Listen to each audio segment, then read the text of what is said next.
Welcome back. As a leader, I'm always looking for just a little bit more of an edge to help create a stronger team bond, a little bit more team motivation and morale that's going to lift them up and to take them a little further. And the best way I can do that is starting at the whiteboard. So the first thing I do when I go into a room with the team and we have a whiteboard is get up and start saying, hey, what are the topics we want to cover today?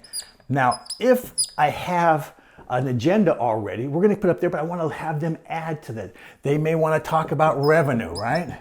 They may want to talk about profitability. Okay, they may want to talk about the people, the team that's not doing their job.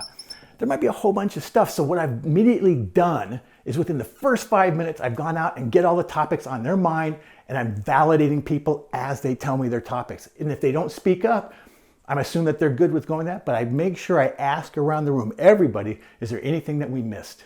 Is there anything we missed? All right, great way to start a meeting, and I'll talk to you next time. Go to palacepens.com and subscribe to our email. It comes out with all of these videos and these education ones. We've got many, many more to come, so look forward to talking with you then. Bye.